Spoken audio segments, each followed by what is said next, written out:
আজ আমি তালের পিঠে বানিয়ে দেখাবো। হ্যালো বন্ধুরা, আমি পিঙ্কি, আমার রেসিপিতে সবাইকে স্বাগতম।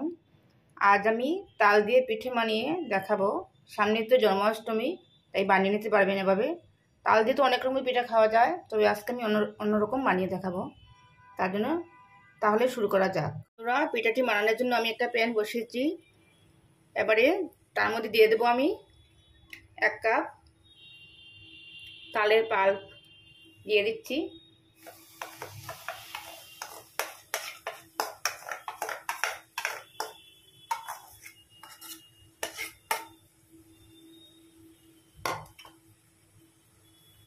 এবারে আমি কয়েক মিনিট 2 মিনিট আমি এইভাবে পাক দিয়ে দেব।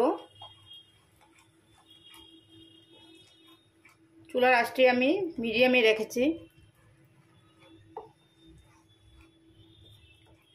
এবারে তার মধ্যে দিয়ে দিচ্ছি অল্প নুন, 1 চিমটে নুন দিয়ে দিলাম।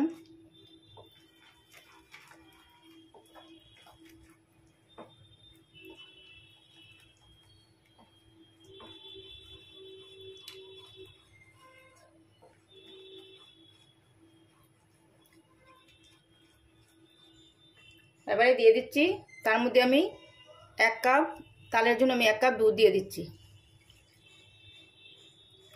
আপনারা ইচ্ছা করলে গুঁড়ো দুধ দিতে পারেন, আর জলও দিতে পারবেন, বা শুধু জল দিয়েও এটা করতে পারবেন। দুধটা দিলে স্বাদটা ভালো হয়। এবারে আমি এই দুধটা ফুটিয়ে নেব। ফুটে আসার পর আমি 1 কাপ সুজি অ্যাড করব।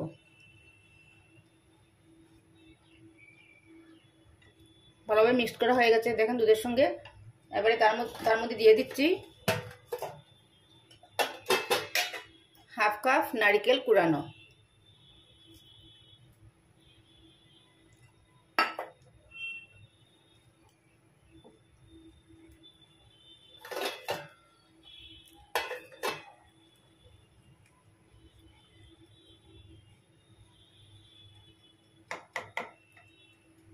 দিয়ে দিচ্ছি 2 চামচ চিনি।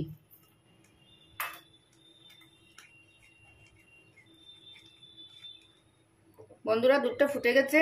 এবারে দিয়ে দিচ্ছি আমি 1 কাপ সুজি। এই কাপ মেপে আমি তাল দিয়েছি এবং দুধও দিয়েছি এই কাপ মেপে। এবারে 1 কাপ সুজি দিয়ে দিচ্ছি। অল্প অল্প করে দেবো, নাড়াবো।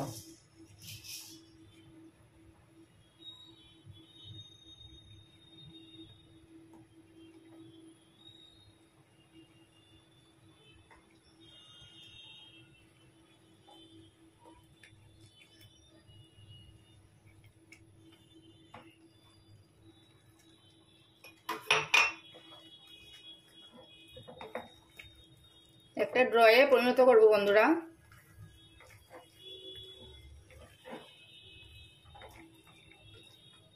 বন্ধুরা দেখেন আমার প্যান থেকে ছেড়ে গেছে, তার মানে ড্রটি একদম রেডি। এবারে একটা প্লেটের মধ্যে নামিয়ে নিচ্ছি। গ্যাসটা অফ করে দেব। একটা প্লেটের মধ্যে নামিয়ে নিয়েছি, অল্প ঠান্ডা করে নেব। বন্ধুরা, ঠান্ডা হয়ে গেছে ড্রটি। এবারে ভালোভাবে হাতে অল্প ঘি লাগিয়েছি, ভালোভাবে মিক্স করে নেব। তবে ভালোভাবে 2 মিনিট আমি ভালোভাবে মেখে নিচ্ছি। ভালোভাবে আমার 2 মিনিট ভালোভাবে মাখা হয়ে গেছে, মেখে নিয়েছি ভালোভাবে।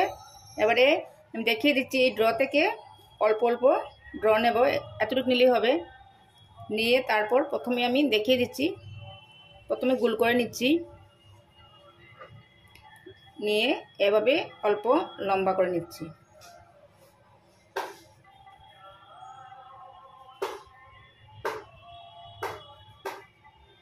দেখেন বন্ধুরা, এইভাবে ছোটো ছোটো করে বানিয়ে নিচ্ছি চষির মতো। চষি অল্প ছোটো থাকে, এটা একটু বড়। এভাবে আমি সমস্ত ড্র থেকে বানিয়ে নিচ্ছি। এবারে আমি চিনি শিরাটা রেডি করব। চিনি শিরা করার জন্য আমি দিয়ে দিচ্ছি এখানে 1 কাপ জল।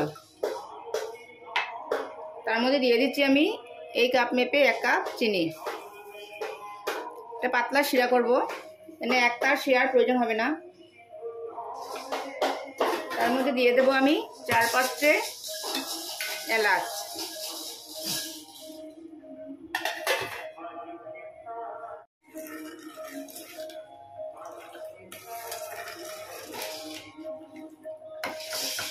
ফুটে ওঠার পর আমি গ্যাসটা অফ করে দেব। শিরাটা ফুটে গেছে, একদম রেডি। এবারে গ্যাসটা অফ করে দিচ্ছি। আমার সবগুলো রেডি করা হয়ে গেছে, দেখেন কতটুকু সুন্দর লাগছে দেখতে। এবারে এগুলো তেলে ভেজে নেব। ভাজার জন্য আমি একটা কড়াই বসিয়েছি, তার মধ্যে রিফাইন অয়েল দিয়েছি। এবারে এই পিঠেগুলো দিয়ে দেব। তেলটা গরম হয়ে গেছে।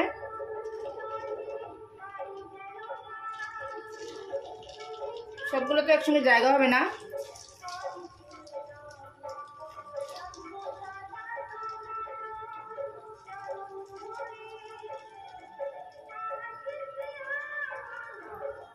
চুলার আঁচটি মিডিয়ামে রেখেছি, উল্টে পাল্টে আমি ভেজে নেব।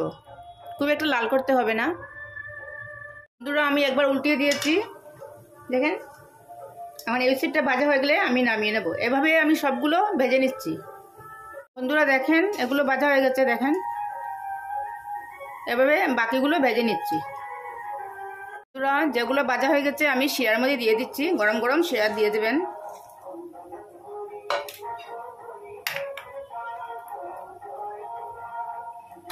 বাকিগুলো ভেজে আমি দিয়ে দেব। বন্ধুরা আমি শিরা থেকে উঠিয়ে নিয়েছি, একটি প্লেটের মধ্যে সার্ভ করেছি। দেখেন কেমন হয়েছে। একটা আমি হাত দিয়ে দেখাচ্ছি ভেঙে, দেখেন কতটুকু সফট হয়েছে। ভীষণ সুস্বাদু এই পিঠেটি, একবার বানিয়ে নেবেন জন্মাষ্টমীতে। আজকের রেসিপিটি কেমন লাগলো, ভালো লাগলে লাইক করবেন, শেয়ার করবেন, আমার চ্যানেলটিকে সাবস্ক্রাইব করবেন। একবার করে দেখবেন এভাবে।